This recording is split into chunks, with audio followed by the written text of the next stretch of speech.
Lorsque j'ai fait part de cette technique de vocabulaire transformationnel à mon ami Ken Blanchard, il m'a présenté le cas de plusieurs mots qu'il employait pour changer ses états d'esprit. Il m'a raconté que lors d'un safari en Afrique, le camion dans lequel il roulait était tombé en panne. Il s'est tourné vers sa femme, Marge, et lui avait dit « Voilà qui est plutôt inopportun ». Ce mot avait si bien réussi à changer leur état d'esprit qu'il l'utilise maintenant couramment. Au golf, si une balle dévie de sa trajectoire, il dit « Ce coup me comble ». Ce sont de petits changements comme ceux-ci qui orientent nos émotions et, par conséquent, la qualité de notre vie. Vous pouvez utiliser le vocabulaire transformationnel pour aider les autres.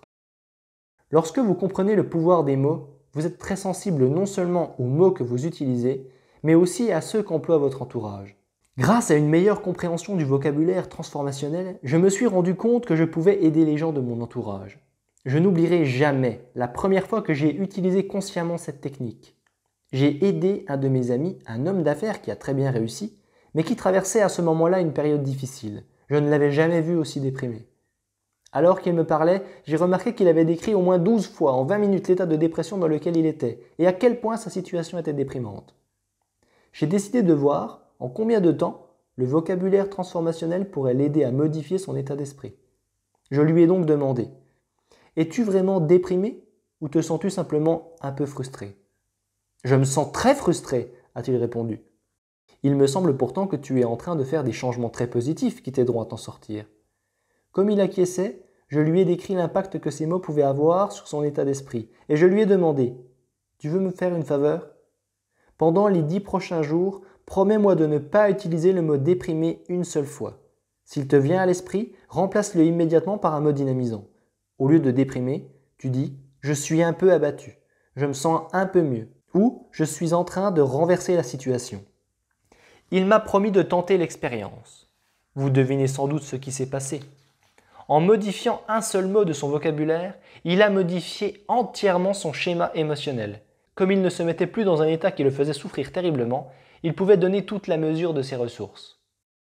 2 ans plus tard, lorsque je lui ai dit que je relatais son expérience dans le livre que j'écrivais, il m'a confié qu'il ne s'était pas senti déprimé une seule fois depuis ce jour-là, car il n'employait jamais ce mot pour décrire son expérience.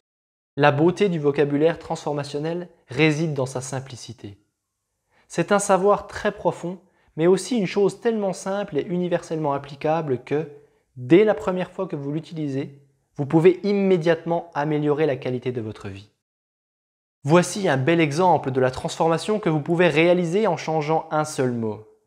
Les dirigeants de la société Pi, une importante entreprise de transport routier des États-Unis, avaient découvert que de nombreuses erreurs se glissaient dans l'exécution de 60% des contrats, ce qui coûtait à la société plus de 250 000 $ par année.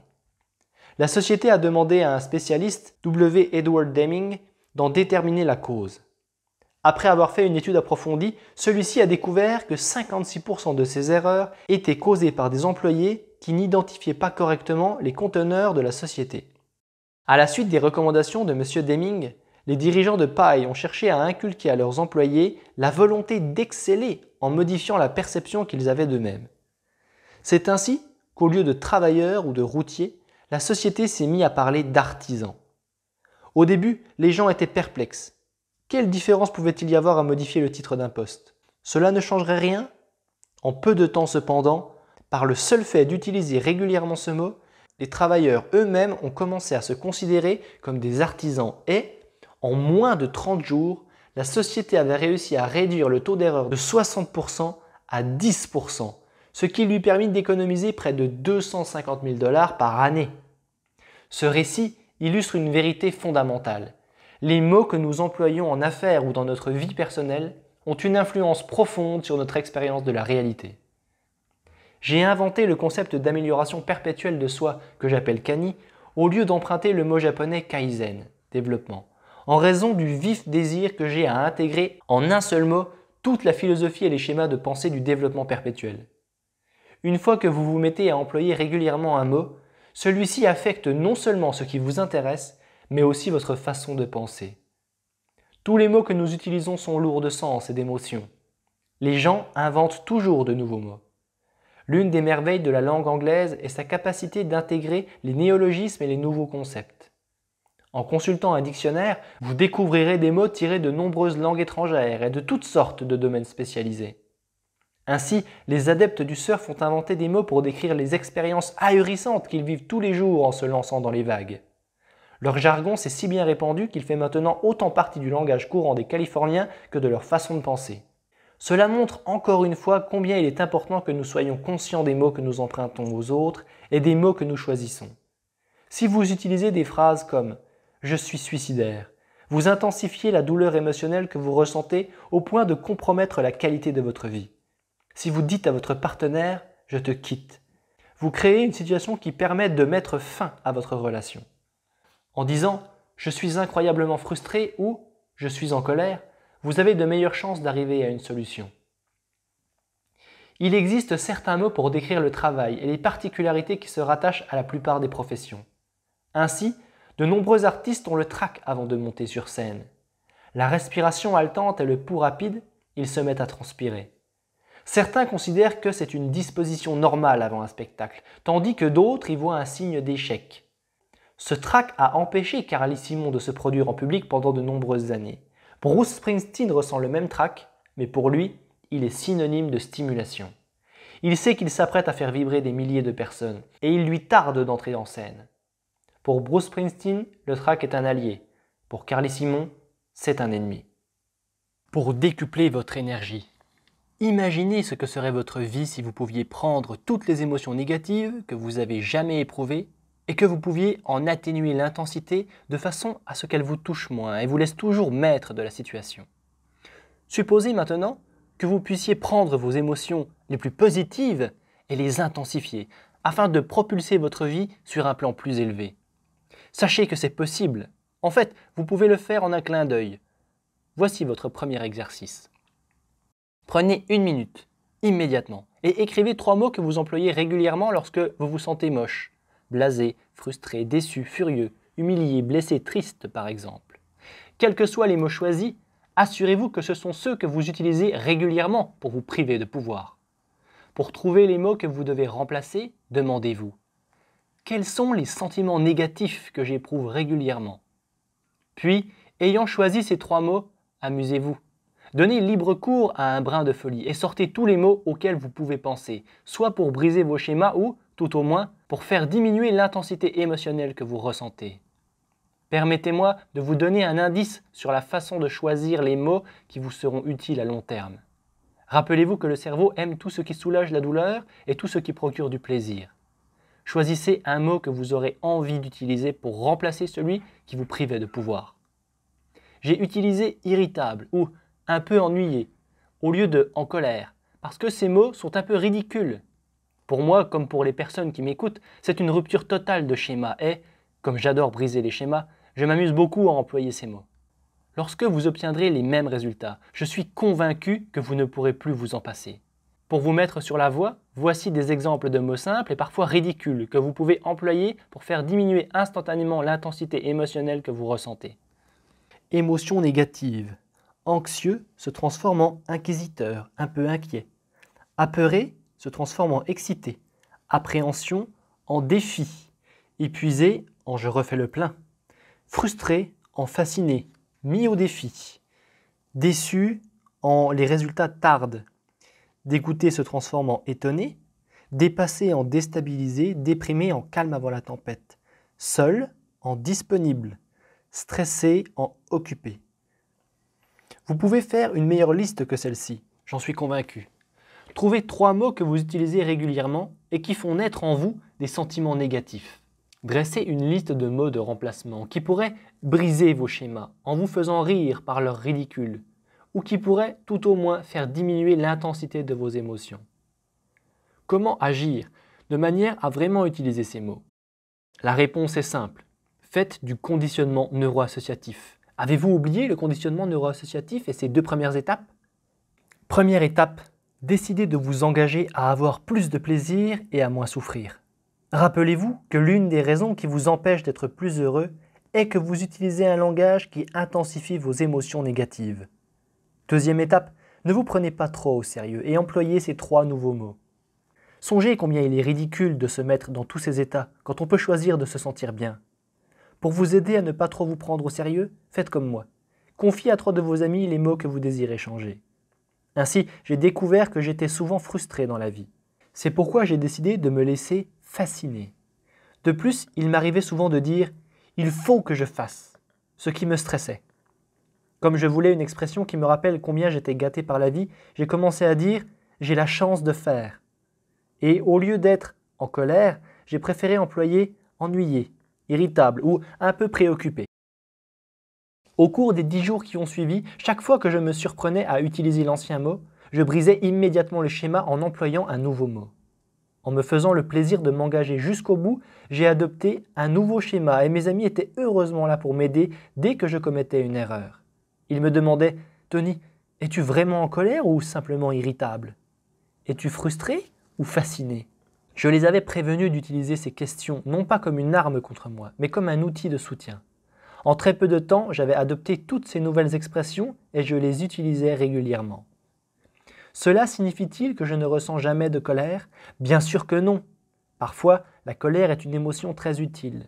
Mais il ne faut pas utiliser nos émotions les plus négatives en premier lieu. Il est préférable d'étendre notre gamme de choix et de disposer d'un plus grand nombre de moules dans lesquels verser les sensations libres de la vie pour accroître le nombre et la qualité de nos émotions. Si vous désirez vraiment réaliser ces changements, parlez à 3 ou 4 de vos amis. Expliquez-leur votre démarche et dites-leur quels sont les mots que vous souhaitez changer. Priez-les de vous demander respectueusement « Es-tu » ancien mot ou nouveau mot. De votre côté, engagez-vous à briser vos schémas. Prenez plaisir à utiliser le nouveau mot que vous avez choisi et vous découvrirez que la vie vous offre toutes sortes de nouvelles possibilités. Le vocabulaire transformationnel ne sert pas, bien sûr, uniquement à diminuer l'intensité de nos émotions négatives, il nous permet aussi d'intensifier nos émotions positives. Lorsqu'une personne vous demande comment vous vous portez, plutôt que de répondre bien ou pas mal, étonnez-la en vous exclamant « Je me sens radieux ». Cet exercice peut vous paraître simpliste, mais il crée un nouveau schéma neurologique, un grand boulevard neural orienté vers le plaisir. Prenez le temps d'écrire 3 mots que vous utilisez régulièrement pour décrire la façon dont vous vous sentez. Des mots banals comme « je vais bien »,« ça va » ou « pas mal ». Puis, trouvez de nouveaux mots qui vous dynamisent davantage. Si vous cherchez des suggestions, consultez la liste suivante et encerclez les mots qu'il vous semble amusant d'ajouter à votre vocabulaire pour donner un peu plus de couleur à votre vie. Transformez aimant en passionné, aimer en adoré, attirant en séduisant, bien en gonflé à bloc, parfait ou plein d'énergie, bon en inégalable, sans pareil, vibrant, super, confiant en enhardi, centré, à toute épreuve, sûr de soi, savoureux en fastueux, satisfait en serein. Une fois de plus, demandez à 3 de vos amis de vous corriger si vous omettez d'utiliser ces nouveaux mots positifs. Et amusez-vous, adoucissez votre réaction à la souffrance d'autrui. On peut difficilement surestimer l'impact qu'a le vocabulaire transformationnel sur nous et sur les autres. N'oubliez pas d'utiliser ce que j'appelle des adoucisseurs ou des intensificateurs. Ils rendent vos communications avec les autres plus précises, que ce soit pour une relation amoureuse, une négociation d'affaires ou pour toute autre situation. Il y a de nombreuses années, dès que je pensais que quelque chose ne tournait pas rond dans mes affaires, je convoquais l'employé en cause et je lui disais « Je ne suis pas vraiment content » ou « Je suis très inquiet à ce sujet. » Savez-vous ce qui se produisait? Mon langage mettait automatiquement cette personne sur la défensive, même si ce n'était pas mon intention, et cela nous empêchait de trouver une solution au problème que nous avions à résoudre. J'ai donc appris à dire, même si mes émotions sont plus bouillantes, il y a quelque chose qui me préoccupe un peu. Pouvez-vous m'aider à y voir plus clair? En tempérant ainsi mon langage, je diminue l'intensité de mes émotions, ce qui est positif, tant pour moi que pour l'autre. Pourquoi? Parce que le mot « préoccupé » est différent du mot « inquiet ». Lorsque vous dites que vous êtes inquiet, vous pouvez donner à la personne à qui vous parlez l'impression que vous n'avez pas confiance en ses capacités. Ensuite, ajoutez un peu, adoucit considérablement le message. Ainsi, en diminuant l'intensité émotionnelle que je ressens, je donne à l'autre personne la possibilité de réagir sans se sentir menacée, ce qui crée une meilleure communication entre nous. Voyez-vous comment ce truc peut aussi améliorer vos communications avec votre famille? De quelle façon communiquez-vous avec vos enfants? Il arrive souvent que nous ne mesurions pas l'effet que nos mots peuvent avoir sur eux. Les enfants comme les adultes sont portés à se sentir visés par des remarques désobligeantes. C'est pourquoi nous devons être sensibles aux conséquences possibles de nos observations irréfléchies. Au lieu de laisser échapper impatiemment « que tu es bête » ou « quel maladroit », remarques qui peuvent miner sérieusement l'estime de soi d'un enfant. Brisez votre propre schéma et dites « ta conduite commence à m'irriter un peu, nous devrions en discuter ». Non seulement brisez-vous votre schéma, ce qui permet de communiquer vos sentiments et vos désirs plus intelligemment, mais vous faites aussi savoir à l'enfant que ce n'est pas lui que vous remettez en question, mais plutôt son comportement, c'est-à-dire quelque chose qu'il peut changer.